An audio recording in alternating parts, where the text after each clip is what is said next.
সমুদ্র নাকি নীরব, কিন্তু কোনো এক রাতে সেই নীরবতা হঠাৎ গর্জে উঠেছিল।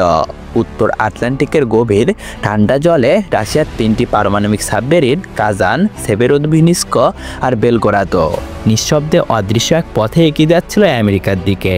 তাদের উদ্দেশ্য একটাই, আমেরিকার সবচেয়ে শক্তিশালী যুদ্ধজাহাজ ইউএসএস রেজাল্ট আরফোর্ডকে ট্র্যাক করা, অদৃশ্য থেকে নিঃশব্দে। কিন্তু তারা জানতো না আজকের শিকার অন্য কেউ না, তারাই হতে যাচ্ছে ইতিহাসের এক ভয়ানক শিকার। মস্কো থেকে গোপন বার্তা পৌঁছে যায় সাবমেরিনের ফিল্ডে। অপারেশন সাইলেন্ট ওয়েভ শুরু হয়েছে। এই অপারেশনের উদ্দেশ্য আমেরিকার প্রতিটি নৌ চলাচলের সিগন্যাল, রাডার ও সোনার কোড কপি করে নেওয়া, যাতে ভবিষ্যতে তাদের যুদ্ধজাহাজকে ধরা যায় চোখে না দেখেই। রাশিয়া চেয়েছিল দেখাতে আমরাও পারি, আমরাও এখনো সমুদ্র রাজা। কিন্তু তারা ভুলে গিয়েছিল এটা 1980-এর সোভিয়েত আমল নয়, এটা 2025, যেখানে যুদ্ধ হয় কোডার ক্লাইডে দুপুর 3টায় 3 মিনিট। আমেরিকান নজরদারি বিমান P-8 পোসাইডন হঠাৎ এক অদ্ভুত কম্পন ধরে ফেলে। এক অজানা হার্টবিট সিগন্যাল আসছে সমুদ্রের তলদেশ থেকে। মাত্র 60 সেকেন্ডে এই সিগন্যাল পৌঁছে যায় ন্যাটো স্যাটেলাইট, নৌবাহিনী কমান্ডো আর গোপন ড্রোন ইউনিটে। তারপরেই শুরু হয় ইতিহাসের ভয়াবহতম 48 ঘন্টা hunt, the hunt for the silent wave. সমুদ্রের বুক কাঁপিয়ে ফেলা হয় শত শত সোনাবয়, প্রতিটা দেয় এক বিকট শব্দ।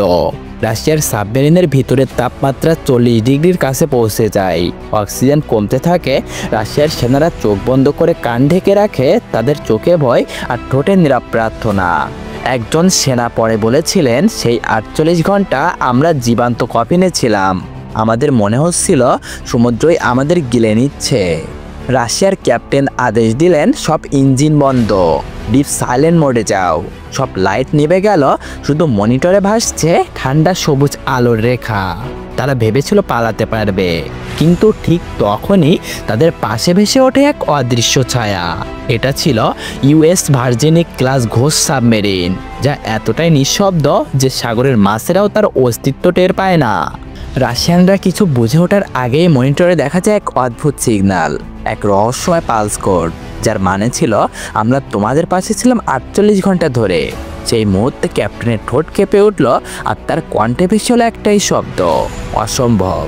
রাশিয়ার সাবমেরিনগুলো অবশেষে পিছু হেঁটে উত্তর মেরুর দিকে চলে যায়। তারা বেঁচে ফিরল, কিন্তু সম্মান হারালো, কারণ আমেরিকা ইতিমধ্যেই রেকর্ড করে ফেলেছে রাশিয়ার 3টি সাবমেরিনের পুরো সাউন্ড ডিএনএ, প্রতিটি পাম্প, প্রতিটি সিগন্যাল। এখন ন্যাটো জানে যখনই রাশিয়ার সাবমেরিন সাগরে নামবে, তাদের শব্দ বলে দেবে আমরা এসে গিয়েছি। রাশিয়ার সংবাদ মাধ্যম ঘোষণা দিল অভিযান সফল, কিন্তু পশ্চিমা বিশ্লেষকরা হেসে বললেন এটা ছিল ইতিহাসের সবচেয়ে নিঃশব্দ পরাজয়।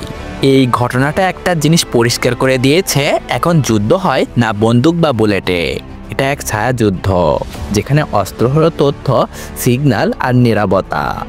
আজকের দুনিয়া শান্ত দেখায়, কিন্তু সেই শান্তর নিচে লুকিয়ে থাকে এক অদৃশ্য লড়াই, এক যুদ্ধ যেখানে আঘাত লাগে না শরীরে, লাগে তথ্যর ভিতরে, মস্তিষ্কের গভীরে।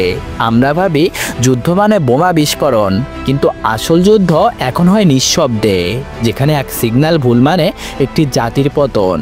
রাশিয়ার আমেরিকার সেই সমুদ্র যুদ্ধ হয়তো শেষ, কিন্তু এই পৃথিবীর যুদ্ধ এখনো শুরু হয়নি। এটা সেই যুদ্ধ যেখানে কেউ বন্দী নয়, তবুও কেউ মুক্তও নয়।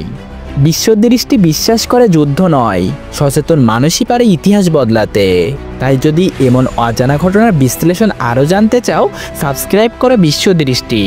দৃষ্টিভঙ্গি বদলান, নতুন চোখে দেখুন পৃথিবীকে। বিশ্বদৃষ্টি।